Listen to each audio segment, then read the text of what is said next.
ya ba mu akwaba ya nua bibi abakore nyame adom na mo na de na ekoso nyame adom ade pa bi ache asa na abatu abo hu bi me woni mi a obehu sasa na se ya na de bia mete ede hu na mo hwe hu ni sa de ne ba mu house pese usi akai okọ esco so denti yo me da se me ma watiefo nyina so ache anope se eyetiawa ye nyina ye pe ema bolbo iye se betumpon se benya gina ye pa bi asi na daache so no yetumi enya emu abakosamaka enti no me ne mpanyimfo bebre esusu hu omo a medidi omonan ase omo a me ne oma ye adwuma yemre kakra ya menya akwanya akoye adwuma wo women's league board ne so no me ne omo nyina esusu hu ema omo kan se no kre se abakosem aba wo Ghana football mu se wose yenya oba bi ema okogina eskunim na ogina ho ema women's footballer ye gidi se wo se fata se obetumi aye adwuma no ntino nso ko na kofa krata na hwese omo oni oma ye adwuma no so omo beto abana mawana why ni Rosalind of course ya se we media minimum ba omo etie ne pese omo ya fair idea e wo obi adi sports achi na obi enim ana se nani age ema ball ho a megimedi se obi a watie wo akwache bi anim se oba ohu Rosalind ana ohu ma ball na wohu Rosalind Koramah Amoh me ye adwuma me ye nsem training mapa me ye member of the Sports Writers Association of Ghana me ye treasurer na nsan na mosa to ye so aba ama ye so de ko no post o ma ye tumi ne se ono pose nso kranke betumi akasa wa nya validation itinu minya sa tumi no ene akwanya ne se mensan som mu bio me ye adwuma Emma Graphic Communications Group ye nyina ye nim se me sports writer but see am no we can say yes aboma so I am the deputy news editor for the Daily Graphic my year in central adwuma me graduate 1995 I was the Ghana Institute of Journalism, the premier communication school in Ghana, and from that time no my year adwuma e wo ho no mo me didi mo so aye women's football lecture ne meka ne se ye ba me ba ye no 1993 me call GIJ no na ewraba ba ko bi ena na ewo ho no ma na otroma ball sata no ne kind graphic sports any Daily Graphic na ye friend no perpetual crenso ono ena o start ema or your sports journalist there but na ono no di ma ball mu ana ma kensie mu akotene pa enti no shaming crying na mekenkan ne nkrata me papa eton nkrata enti no na mekenkan eno ne shaming crying say me pese me yes or no unfortunately time me wie GIG a me be ba adwumanim no me ba ye no no so eja hokọ amanone ekotua no school so enti no ebeye be ma me beye ankonam ema afi na say ye ka in central for agudie mu central for Ghana hanoma na afi me nkwa na sa oba asudie no aba beto me so but nyame ncha de em say adwuma pa ene adwuma den ene sanye meywe me ho ye adwuma nti no matumi akomanima ba bedru sa pempensui emra me ba ye no na sa time no na ye were Greater Accra Women's Football or Soccer Committee and your friend Gasok and na ye will be wo Ashanti region but na Gasok no emu eden isan say na a man penifo bi te say Madam Sophia Okule, Mrs. Nancy Thompson, Madam Helena Kobna, Mr. SB Donko and Mr. Oten Abuaje and na edi sa committee no smu akoten nti me ba ya no mo say perpetual kwadia ye twuma mo abesi perpetual name. That was the beginning for me with football administration and na nyame ncha de yes akola nso de wuhu nsa hohora when mpanyefo nyedidi nti no me bra me ho ase esuaye edru mra na bo se me kokuma se yenya akwanya ma ehye yekọ ni aba national team ni ye wo club whole level gatel for omu enyuma omu di ye abra na gatel ladies e wo ho no ma na omu bobo gatel ladies were 10 regions ni nyina mu no na me boa omu pa postcom blue na na wena na ashaman ladies omu nyina sanse na ye ne omu na na ye adwuma enu atire no bra echi efe no esesa kakra 2005 2006 ehu behia se wo se yete women's league board wo efe ni mo no na ye ma me akwanya se me ne omu nya adwuma nti me ne sata no na Fred Quensel na ehya ase ye chairperson ema madam Abibata ye nyina ye beye nti no na yekọ yetutu kwan yekọ nkronkro so yekọ hwe se women's football no agihini atumpon wo honom nti anu na me dia medwuma eso ani a echire no yesa ka se memra meye women's league board chairperson nti no nye metumi aka na bia no bibebusa se so waware ai mi woku ewo mamiensa nyame adom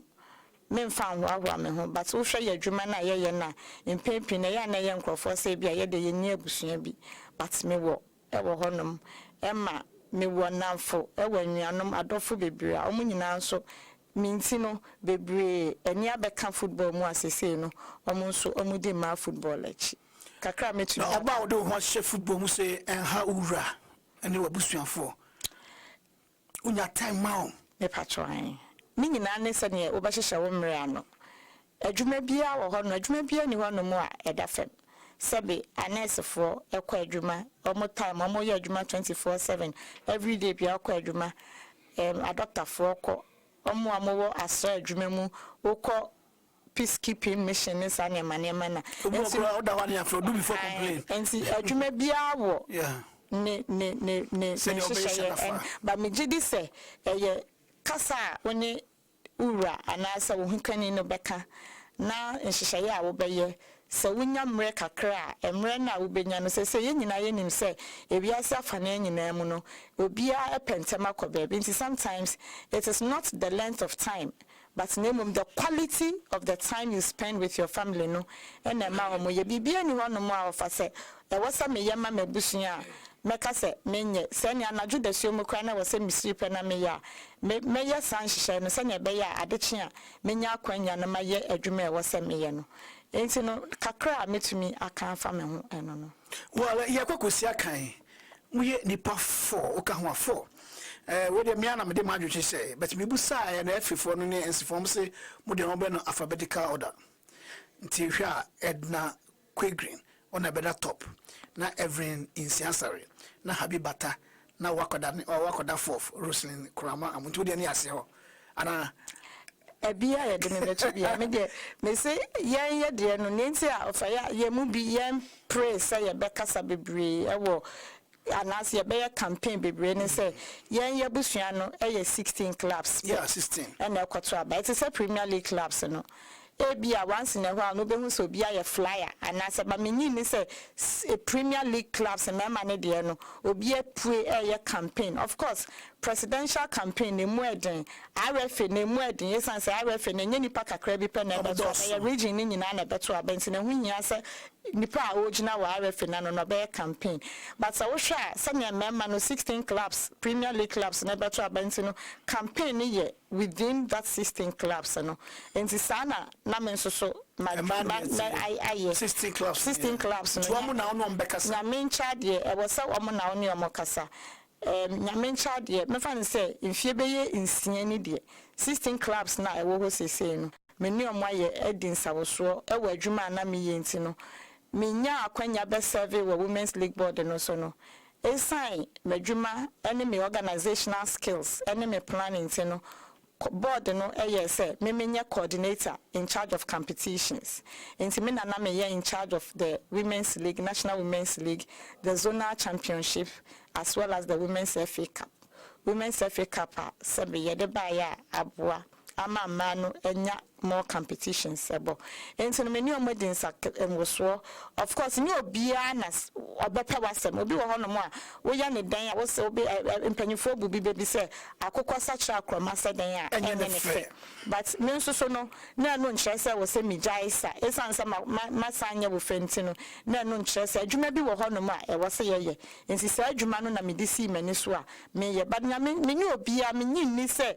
bia na wonya wo ma obi kwan se obi nka bibi wo me ho a ebia nye nipa ko be ka kire wa ne say Rosalind de na ni edin ni yiw ye ni yiw ne da bi nso ye ne da bi o ka say we na ye ya obeye na emom no wunya abotre ne ka na wo kire wadwen na ofele say ne wo ka ne nso so no e wo say ye hwe ne ye de ye adwuma na no wa fa nti no kakra metumi aka wo ho no nipa basa no wa wo no mkosi aka no ho na ye threat ma oh me to me nka be a threat but of course so we sha ye nyina ye mame madam Habibata se enye adwuma bi na wo say ye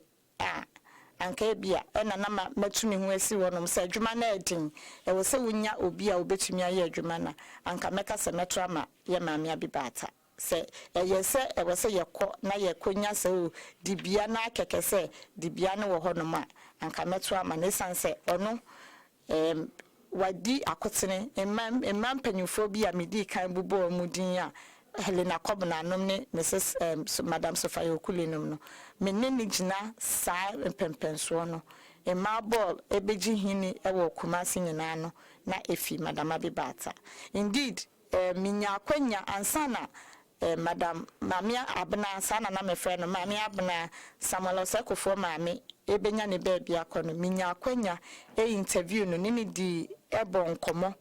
omo na omo share women's football ase ewo Ashanti region omo share ase no na ye fan club omo share ase no omo te Ashtown ladies na ye fan club se say emma ye fan club ko no bi but actually no na ball no esa Madam Habibata ne experience ne exposure okọ Abidjan ko hu senya na ma ball ye organize no wa Abidjan ntino no bae no e no so ba bete fabulous ladies no bete enti da bia na maami abna asem okan ne se ye nyina ye wo akwanya ye nyina ye wo opportunity ne say yebeye enye ye nyina na ye betumi aya akwakodru awieye enti no obi fi ase ye edikanfo omu be fi ase na nchimma nso so no aba beto aso enti no megide se meka ema ball abakosem wo Ghana hanoma there is no way ye bebo eja Madam Habibata ata ewa hanom omo maka ne de ye nyina ye mefa ne se ye nyina ye etipenfo but ye adwuma ye ene ya ho keka wo adwuma ye ni mu no eno na ebia se ba ne se wo se ye yiye ya omo 16 clubs no omo behwe na omo de ato ye so aba ti ba se obi tusugu asoso step down mame Habibata enko obi baby bisa I wish I could, but adwuma na ewo esku no media nka menyaaya na menya kwanya na ene ne kasa nka mekase na ankama onko esanse se wo hwe ema ball adwuma na ofa enye emema ne de na ebia ubenya nkrofo bebre ama oma baba ye no saa opportunity ayenya wo women's football nim no. It is time for us say yebeko niyama committee no and I say football family no congress who say emma no so enimde yewo ahoden yewo ahokeka na yebetumi ede aye no na nka minyaya anka no mum tena ase na metene na ase na metene so di adwuma ejina nanemu me de toto ho say fa ne say adwuma ne ye ne dia say when you do baby obi start company no nyini do baby a okase sese no mabre anase baby amedu no mihia mojamo no se omra meye managing director na onye adwuma ne ma me na me no menya ne de me nsuma no na onsom me enti menya ya nka sa na etie but se enu sam pempenso no na so bi ka semester pedawa mejidi se yebedwen ho me yahwe but unfortunately me person mi so ne se adwuma na ewo ho no mo no enye adwuma mra obetumi akase o ma ye ma me na kwotena ho no ma keke fi se ukwa wo hwe omo a omo ba esco ni so no kra no nkrofo a omo file a contest ya bana eye se na yese board of a board I was some of the expertise and wo experience no e na wo de ba enti no ye kwa obi awo ayesa management board no wo kwa ye wo HR ye wo finance ye wo technical ye wo the overall managing director enti when me fan say president or beba no any the overall managing director and then you have the various unit heads enti obi a unit no e wo say wo de wo experience any wo professionalism eba adwumanim enti anu nti na ma me asio but if indeed a drew sa point no na say clubs na ka say well I should consider it me hwe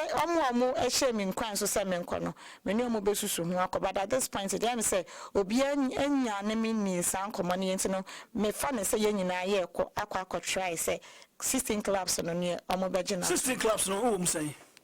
omo no makase ya fo say we de say me dakra no a on beto amame ofa eno de untumi emfa because 16 ninyi na me ni o nipa minim se ebia ba ne se ontoma me a ebia na ontoma me a madam bi back so no I to am fabulous and it is not I mean benia me de yawa wo de ya me anya me de no me mfa anya se me ntumi ntoma me ho a adenti na wasa me tom se me stand se every so beto am hazakes. Well, that says it. You know, me club, but me jidi se clubs na me ni o ma ye adwuma no. Omo nyina omo wo honom. Ebeye den se metumi aka se obi afi se me ni omo a me ni o ma kasa nyina no. Omo nyina o ma hye ye nkwan se wo se ese udi we are qualified we betumi agina. You know, me I'm hoping say adwuma ye ni o ma ye no will speak for itself. Se na ebeye abre no so a omo ebeye o ma dwen eyi no ma to ababa. Oh yes, swag treasure. Yesika senso na ahweso minim se ne wo ye wadwuma se ne se pa e bi mfa won sase se ne ye bi koma po akoye fa ne sase adwuma eden o graphic communications o tron o kenkan na do awia ne anwumre o sign deputy news editor wo graphic o kunzu wo ma wo eso abusua so adwuma wo asi akwa sani mo nyina na di football so san beka ho akobod no so how nyumaye afa for the past 12 years so say 15 years and now what for senum wona nanum no hwehwehwehwa kra na mo ye totofewa no e na ye share adwumaden na se so beka ya utko na ye nam tamale ni ye nam bolga ni ye nam wa ni ade na wotwe bia ne babia wokọ sa abre ni mpo no ye nya abre eye ni nyina me yesi wafuo do so awodo ni nyina senya medi kan eye senya wo be hyehye wonwuma ene woni ye afa ho enti no se wahu se ebnada me wa ha wo hwe na edwada no wo de aye bibi wa ha se ena ni nyina na apart from graphic adwuma me ya eye full time no ni aka ni nyina anye full time eye bra no eye consistent there but ni nyina ye planning. Number 2 eye teamwork sabe anya me na mekwaye adwuma no uhia nkrofo a omo beboa ne wo beya ne se obema akwanya ne akwankyere ama babia wontumi nko no obi atumi akwakosi wanemu aye adwuma na ma. It has always been teamwork. Women's League board adwuma ye na ma ye for the past 12 years abedu sam pempenswen na ye teamwork enya nipa ba akofo adwuma mintumi kukuru e ma ball nyina ntuma beti so se misua na emom no obi a de na beti ebeba beso mu bi na ye nyina ye pia ama na no eno de eye bibi a medwe hu masusu hu akari me hu ahwe ehu se metumi aye ofanya no mpo asori mu no so no enkola chodo service me na me hwe teachers so presby kaneshi presby enti no ni nyina so ye adwuma ewo ho no but nyame ncha de se ni nyina ye about effective planning and delegation of authority o planning na wo execute ya sabe enunti na omampanyin enye ono no ye bibia no weyi na namusifo e wa aswea hodo a omo ye adwuma ne ma no nti no I think say menya sa kwanya ne se mesoma ye besomo de nemum no ye beji atom se adwuma ne nya oba akofo de ye nyina ye de ye ho begim ana ye betwe omo a omo wonimdie na omo ewa omo betu omo ho asi hono ma ye adwuma no e de omo ka ho ma adwuma no ye tumi aye amana ye. All right, we need the pardon na ekoye adwuma ewo board no so ye pe leader George Free ho Keti ho na na yamponsa lawyer Ankama Amanda Clinton your boss wa maso da musa yentuma ma Fred Papo or say Kogupa Madi and Indian problem kakra home to me for now. Juana could be when you have my own see. In Crawford, a bomb with Dean, so I wouldn't say Juma my in a minimum, agents I was sure. May employee, ye recruiting me, Abba, management team, no so. And Yamina me decided, say, make a managing director we. I can't decide. I don't even have the authority to decide. Say shareholders say yeah appoint executive committee and I say oh but me at what drink yeah the man assume say yeah me can say me as I sit here me so me my apply for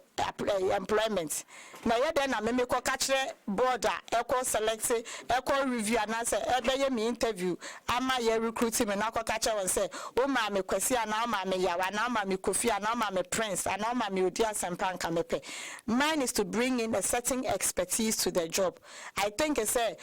shareholders na delegates no enimie omo hwehwe once they make their choice of who their managing director should be yaka ye bebata ho ne de ye nyina no we can only help them to succeed so that shareholders no so benya anigye ene mfaso na da ma bia na ba se e bi mpu adachi bi position bi aba na wose ye ba wa baso a yaka se wo ba ya ye do be share ha no we ye adwuma penti no ye betumi ade wakọ akọhye ha no nti for me de me gidi se obiawo ne strength or whatever. Whoever comes in, I would work with the person. As it's not for me. I say, we are footballer. Now what team? Can you decide who the coach should be? Do you have a say in who the coach should be? So you don't have a say, but you have a view. You don't have a say, and at this point, your view is not relevant because at the end of the day, it is the club owner who would appoint the coach. So I can meet the club owner, chairman. He say can be you. Na na wunim near or not cry the aba. Wunim anya na akọ catcher no no tua wo Canada no akọ catcher ne say your friend is saying me pe we anka. So it means he says so no eno won ko benkro mu na so okofa nipa kwane ba. Then you give the impression says nipa kwane ba you are likely to undermine the person. And so on a professional level you don't even indicates what you want unless for very strong personal reasons you feel say you do not, and even that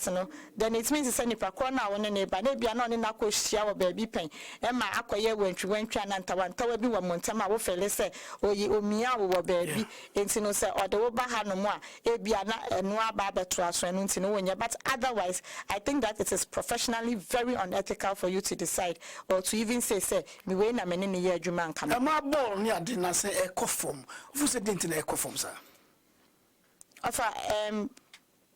Nyema mienu titru,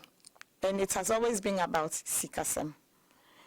Clubs no oshemu yade, even at the juvenile level yade. But the ban is senior anymore. Ye nyina ye nyintum say at a point ye both semi-professional matches. Ewo young players no e bi ye semi-professional since near tie bia no bebrebe kwa amanone senior say ye hunu no. But a drew dry was say you build senior national team no any omoko ekosi akanya e ya hwebra ye bre fm hwebra ye bre ansa ye nya players na mo makọ camp omoko camp nsumpu players was say to yan safre won ye nya won. I think say in the past not there was arrangements in between FA and the ministry. Bra ebia ministry beka se miniska enti FA pre-finance a man camp ne scanner by ya den ye de ahyewa na mu no emre kakra mu no ye nya sa akwanya no na of course football is so a core break so enya sunsunsanso ewo ema because they be ameka say ema your ball born say mema your ball special competition no da ben your ball we April May nim your ball we na your call wafu esan say Nigeria ni Cote d'Ivoire for many abraced this year omo person omo jinti no omo the most of their professional players eba bebo bi because wafu na nya memma no wafu aye beka say for home base we no na ye ema team ni de obi atumi ba bebo bi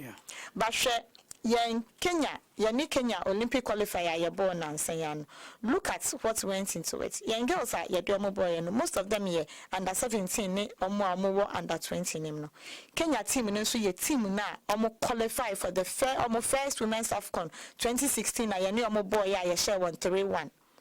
Sa team na yakura one and insakra ye kakra bi abem. So the experience is there, the cohesion is there. Ena omu nyina no so no omu league ne niema no ekoso oma bo sekafa enye entisawafu. It is the whole of the Central and Eastern African region. Ebinum abobobo other friendly matches. Yen sa kwanya no. Yes, start a campaign August after May no. If you wafu Abidjan by no, and you co breaker August, and you free and say your baba bobo. And so no, naturally no, the preparation is not there. And so no, I feel say the talent is there, even the technical know-how is there. I can say you better to your name ye making sure say near a here one no, ya the bema one send your baby or move to me, as yes, your muhi at the alcohol. I can see is outrunners. All right. Over 4 years, you're to Abanamawa, then I be jaw. 4 years, then I so pretty bad giant at the Bacao. Let to me, I can say, near the kind. Na minya sa kwanya na me wo board ne so keke no mean to me enka ho me ho kra no me na me convince ye women's league board no e ma ye di proposal no e kotro FA anim esco anim say omoma ye mo women's FA cup nya me ncha de empempe de koye no na esco sisika ni ho nti na omonye bitutu anamo ekoye ekoko pray e ma ye nya Sanford Emma Sanford ebe sponsor women's FA Cup no Emma sese no megidi se eye bibia eda honom me den na meye ye hwa akwa animu no megidi se wo se ye nya structures no structure na de sese e wo honom ehia se ye si edan ni si so e wo se ye tumi ma ball etumi ekonanim all the financial issues are e wo honom no we should have the graduation system in such a way say obi entumi just say outstanding na waka so obi ebo ball we are ansa na nipa kro ni be fimu no na nipa kro no say the other thing is books ball and education and education BBE yeah then na make up books ball and education of ye nyina ya jutumu say enye obia ene betumi aboball aye professional to say matter Nancy ya etwemu yehu lady strikers last week ya lady strikers players 3 Echo University of Cape Coast I graduating my obi kwanya first class in pempin ya na ye say in my wo ball mu no omu ni first class omu ntumi ensuade we've had others go 1999 squad no 2003 squad no bebre Echo abrochire Echo kosuade. But back home, we should make it possible. Say we will fear. We bet to me about ball like school. To me akwa ye. If you say we krana, no ball every krano. We bet to me asaba football ni mabe baby foforo. And I hear coach Messi tego kwaku. So I uncle school and we actually I mean ni senka sa de bia o mi. We bet to me ababedi. Edna school akwa ye ntino. Say to me coach. Anita redu minsa our immigration school akoye no to me abeye immigration officer Emma say our football administration mu ye won krofo bebre players all players are mu school e biba sa lady strikers players ebinom ye physical instructors ebinom usua me nipa ba ko no so say osua opese ye physiotherapist ni nyina ye football crew enti no say when to me anko amabo na ankodu a kire kra na ense say we school there ebo and we are going to lay that foundation e wo honom a cap plans na ya propose ama efe ne ho de dada and no kan wo bi na ma efe no ekosi school say omo ye academy wo pram say na be ya national team players no ba ye benya chechefo ama ma be chiro ma de near to me, I was saying a lot more of technical people. And my coaches and now some more technical persons, coaches, referees, honum. But me professionalism I think I say we should empower more women to be active in the media landscape. Alright. Me jidi sese me baye no ma anya adwuma ama eho anti a anka bia nka nhye ma yiwa bebre nkran ama omo ama nti no se wo bibia metumi aba mani so ade hu ne de I will draw it from the the president and the ESCO omo policy omo be yama women's football no but advice I made be mom no say yen hwe sa na ma wie sa na be ya ye betumi ultimately no ye betumi aboa ama ball no agi hini ewo Ghana has also I'm her husband and I support her 100% both at home and for the position she's looking for. But more just please read it. Thank you, Jarvis. Jarvis said, you know, if you any advantage man, you know, you know, no support. Send a ura a support. No, omo ashemi cry. In fact, a dream may be nanka me se menye, but Kofi Pepranum and ashemi cry said mentosra and conquayenti no, medana se, na mijidi se, and quayentoka, and I just say Kofi me froze, me banaba family Kofia, mijidi se, one na ubetra one national babe, she ame de miako. All right. Lafre, yan share you dear Bakonswa, a high yepa, a man do no empe coaching, but a man teams no crano. Mema Nikuta, but now we need to encourage the women. The whole area then I found. Say yesha se no na yesha ma ball aseno na yen say yen diane say bebo. But bra FIFA any CAF e de sa kwanya ne ba say yemwa coaching ma coaching enko no na afa ye hu se wiase afa na nyina ye wo ma coaches a omudi mu akotene no e hye mani bebre nkran empepi na ya na ye nse ye bu ye hu abonfia ye nse wo ye memma adwuma but I think say after 20 years of playing in the first Africa Women's Championship ye koya ye ba ya e ma aba na CAF na nkasa so ama ma kwanya say ye training coaches FIFA e wo training coaches courses mano ama ni bebre na mpempi na ya na yemma no so obehwa dodo na in the past no odi na omo ye shy. They didn't want to come out very wo mu se o misro se me kona manko ye ni yi a ye be kasa ne Ghana for ye kasa ye be kama sem ye be kama nim me so me mpese obi a be kama nim no but me gidi se esan se periodically you request here time na me women's league board member no you request Emma you technical directorate needing so ma every year na you request say coaching courses are mobile bia no more encouraging ma bebre Emma momrensi no gradually no you were ma initially quite them say na ye Edna any Mercy na Dora Zutape but say ma bebre young women and so ebe mu a omo bebre esua ya mo mpa say ni nyina especially omo ye retire footballers na omo bo acha omo nimte no omo benya sa akwa na ba because adwuma no Odiara meka se obi ni interest na won't me hye nipa kwan ne den se omra meye enya support na eno begina ho no ma na watonyom na wabo wonsem no coaching no technical you need that passion and that interest and se nipa kwan ka se me pese me ya won't me hye no you can only encourage obetumi hye nipa kwan ni kwan se omra and that is what we have been doing obi wo nso a na owo sa achede no but na fawie nti no woni ne bekasa woni ne bedi nsawoso ama eni din komono na wahu nipa kro no se obetumi aye eno sa no bamu a woni ne hya ase nkakra e ma sa confidence ne akukuduro no e ba kopim tama wo awugitum se o adwuma we di obetumi aye na afa wo di adwuma na hya nensa. All right, Emmanuel, I will ask her, will she allow her husband to interfere in her decision on the football level? Maybe we are deep football now. Ukumbaka obetie. Ejina de kwa me yeso. Ejina de kwa me yeso. What's football for a boom dimpa? Na me ka say ye bodin. Ejina die basa. Koramah da for bokofi na uja foti hodin. Ada sem krania. Eja na me gidi se medi me huni. Ati hodin to me ka. Medi me huni. Na bia me ka me se medi Rosalind Koramah Amoh no. Esombo ma me pa esan se ubo midi edin na ekwachi na me adom na obi anso enim me meye enti ebeya asefem se yebeka se ebia bibiasi na yebebo midin kwan bone nso wo ye panyimu ne de ebia na decisions bia wo beye and now be taking on behalf of the F and F and Nebema was out to me and what then say no na ebiana anko you be there into nipa chrono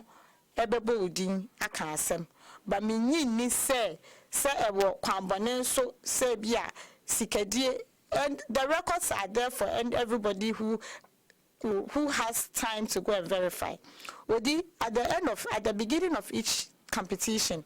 you call a presenting budget to the FA. Yeah, the amount na ebi awo sign it because so now your coordinator. Yeah, ma was sign it for. At the end of the day, you retire the money, and it is there consistently. I make sure say every time I say one CD poor, I retire and send it to them. I don't say you one CD media no mefa there be. And some of the Women's League board members crying me be ebeko ebi awako na waye budget no na wako next kan bia kan aka so we bia o we dia ye nyimu 5 cedis me say there be muma yen san fan koma efe na yantro there be what I'm saying is say bia na e was say ya tons ya si o na de ya ye meeting ache Madam Rosalind yen budget na wo hono no fator lunch mayen and I mu bitter lunch mayen. I tell them senator lunch I will buy but say ya efe scan na was say de kwa e was say me this scan come on mu no mu hu say my retire scan no de ma me ni nemu mu no me aso atro letter and I akosre general secretary so and adwuma ye na ya bre panti ma ye mu bi na ye fan koto lunch eni and that is how it is. I think it's accountability is very important and I make us say me din hu hia me mpese ubebo me din e wo krono afem e wo kontompo afem sa ubo me din e wo aniadin mu sanya so agafo mato me ya asantoa na me gitum esan se me ma obi emu manimtia Mima will be encan your becca because Obaya Santrano, no your okukudu near, would deem a menim quan a quano. Ain't no Saukasame Santua, Mejitum, a bit more friend Margaret Thatcher. Ubabis aside ain't in your friend Margaret Thatcher because I am principled. And your new coffee paper, so ya dear Wakotokonimuno, so ya dear Nenya, my friend catch and say coffee. This is what you have done. It is not right. So I will story about graphics post and me, metro de me by line at and that is me. Obi oni me sign biano. I don't think say anybody can say intro na medi. And so I will make sure say I uphold the integrity. Me when you in kunu. I have 7 siblings. Omunyina they all bear the name Amoh. Amoh no eyedi emu edu. Mean to me engu hu fi. Because anya sa basri mo no ye kwa ye bomi din anya fei na me begu me hu anim ase. E wo ho no. Mean say no those principles is there fair, honest, transparent, objective. And no na me de be adwuma no. So odi me catch us say more pack and the other time na police ladies enemy me say madam so say wo ba ni yen wo police ye home for 3 years no say wo ba say am ya to aba ma na me say me ba na mo no so e na ama say IGP asusu those times IGP asusu hu say oba be ye mo park ne de ama mo no say nya na enye eyade a enye ma prince a me nka say prince ye minua and I odi ye me wo fanti no mebu mani aguso and that is Rosalind Amoh. All right, so manifesto ana o de o say mo de ne de 60 clubs until so de kaka 60 clubs until mo nya hwe afa me patro mini manifesto nienti amini manifesto ne say I am not the managing director of the company. Okay, the managing director comes in with his plans and his vision and objectives. The main plan and vision no ewo honum me is to play my role effectively to achieve that objective, vision and mission. The managing director leads the team. Ni odebeba no and me so me professional from my professional level no me the advice no aka che ne say we ya ye bida ye no anko ye ni say ye mfa ni say ye ntwen ye nko. But for me to have a manifesto no, then I'm presupposing say I am arrogating to myself that responsibility of being the president or the managing director and the board chair, which I am not. Mine is being a member, and I think I will bring my expertise, my organizational skills to bear on whatever we do, so that collectively, ye nyina ye betumi e de yenses ye koko aboyebo say ye na ye boa ma na ye da chi bi uni honom na ye bodin na ye ka asem a ye bodin aka ho. All right, so remember me we create a very good point about my masemi iti amount. So be obi manifesto so na mahye kana na ye adwuma. We the omo a ejira nyina na obi ade manifesto aba. George Diaba, Katie Diaba, Nanaya Diaba, Layankama Diaba, Amanda Felpapu. One day I'm betting the Chumapa. Of Obia, dear papa. Obia has a vision for women's football. And so Obia, dear papa. And I think it's ultimately whoever comes in, we will look at it and work with it. Upasa o trim mammy quackers and meko, Kofi, Anami wo Anami wo be, Anami wo de. Debbie, near me can say, Media. Me pray say me kwako som me kopa adwuma e wo efi ho esco so me employers are 16 clubs no omo na omo nim ye omo hwehwe wo mimu ma kire won ye metumi aye e da ho no ma omo nim omo nhwe so no omo mfa me nko na emom ye kodu ho no na se managing director ne ba na okase say na me pese me ye no a me so me nim de kakra me wo no me de aboa e me ya hwe ebu wo ho no kra na bibi wo ho no a omo nyina ebia na omo capture ye na ebia me na sa de kono e wo me ntwen enti me kwana me kodu a me de beboa ni pakro na ma de dwuma na tumi akoso ama unyo ose kokopa ma ye jojo no onyo mobo. I think we all have to look at what Nyamrano SE and near Aquacusi. I jojo ni dear, there be a mecansa who see what say, we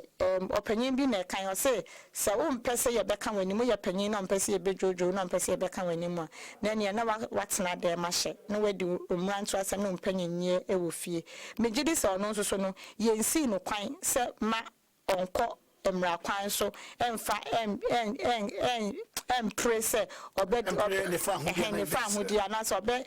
stand for what he believes in say within his right emra ne da ho no means ye nyina ye hwe ne emra no ka ene ne emra ne be kwa kodi se FIFA and se CAS e rule na FIFA ethics committee e rule then it means say or ye bibi se do maybe so na se enko ye na sa emra ne say there be da ye nyina no ye de besua ade ne ye hu daachi bi no se basa kwanya foforo be da ho no na wo se ye bibisa ye behwe kwan ya ye befa so ntimi ye nyina ye hwe se ne ye besi akwakoye. All right, se be no aye be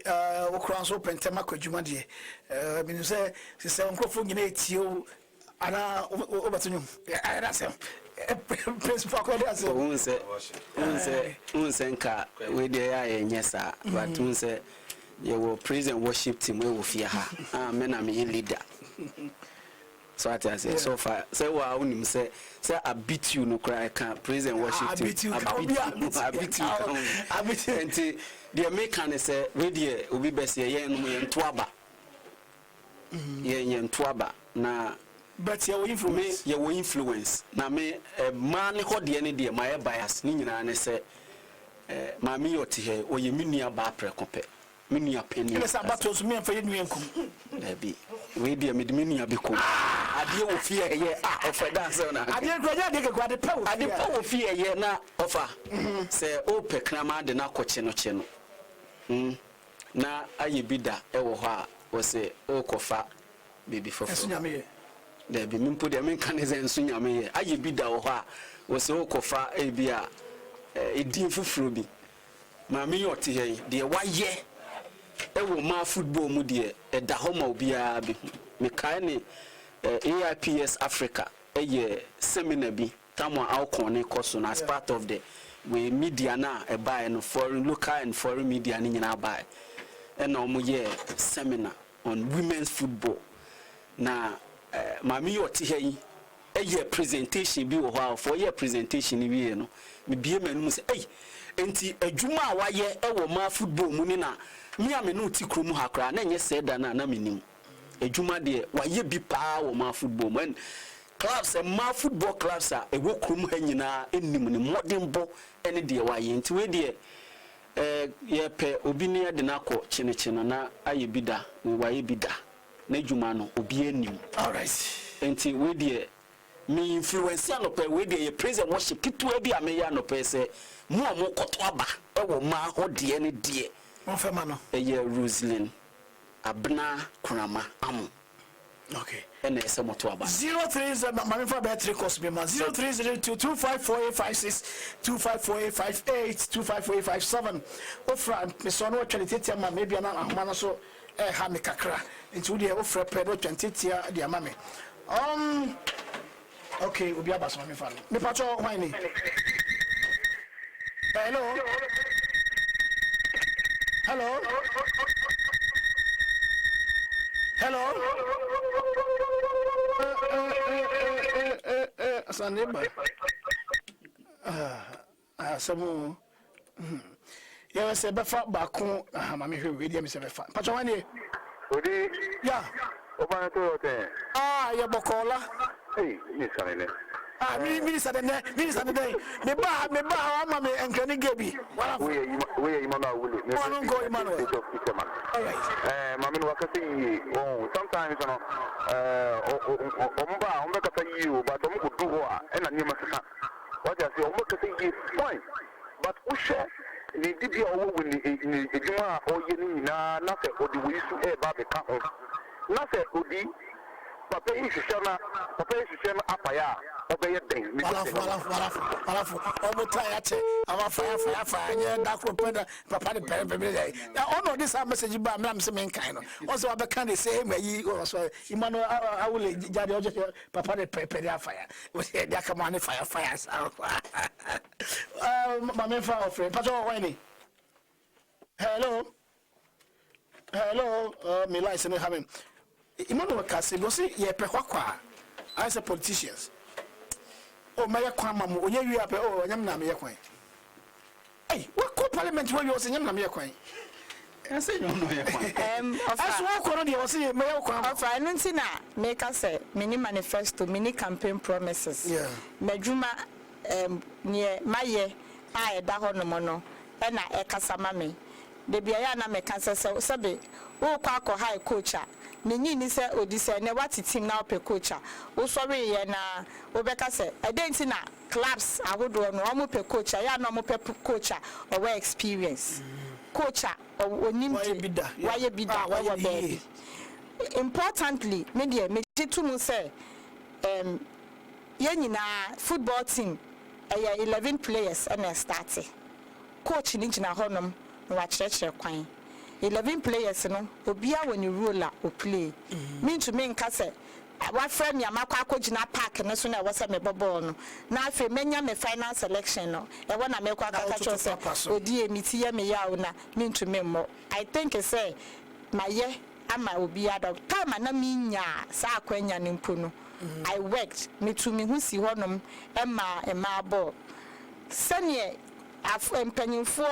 edi kanfo no ye ball ma ball a ye di omo edin ye bata ho no saa na megidi semen so no ye ball ma ball a minye bi da kra no in the last 20 years there megidi semen so mi wogina ye bia e wo ma ball nim enti no nya fei e na me kwasa manu aka se wo de me akwa akosi ho no munti no me bu wanim tia ana me dane mechia ma adwuma me pese me because at the end of the day no ofa unim that be me can be ketwa bin show.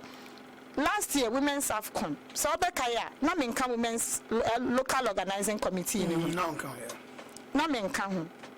but because of my consistency any adwuma pa na my year in the past ama women's football ama kafofo ebinum hu ye ntino omo bae no they insisted I want you to be the coordinator for the media coordinator for the competition.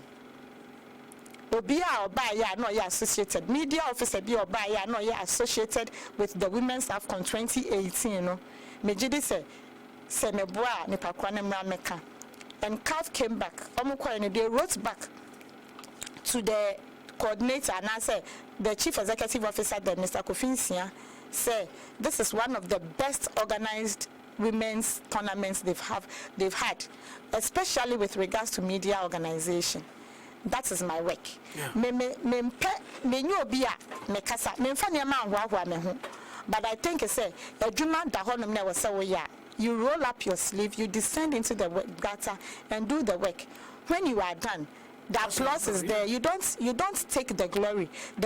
is for the person you worked for and I'm a person me I have always worked behind the scenes And that is how come we were able to, for 5-6 years, we were able to work so hard to say, yenya sponsorship, Emma ball for the first time. All right. Well, yes, sorry, so now what's some way chat to your mom bear 1 minute, a minute, because I tell Ghana for no more contraband. Ghana for dear, you met me, I can say. Yenina ya train ache say yenina ni e koso process a e koso nyina na ma ye hu say football e da yenina ya koma so ma this day say yenina ye mfa ye hu nyim na ye mompa ye na ye make sure say when football has come back to normal yenina rules a e wo say ye play no ye be play no effectively ama baby a ye call ye no ye nsan kwa ye chibium na mum ye be kon kan ma ball atumpon. The 16 clubs, ebi wa ha, ebi wa northern zone, ebi ana omante. But ni America ne say, ejuma bi da ho no ma e wo say ye. Ejuma no, enye afei na ye kwahwe say o, ye wei mako school edu achire, enkrata ene sa nimdie ni nyina no.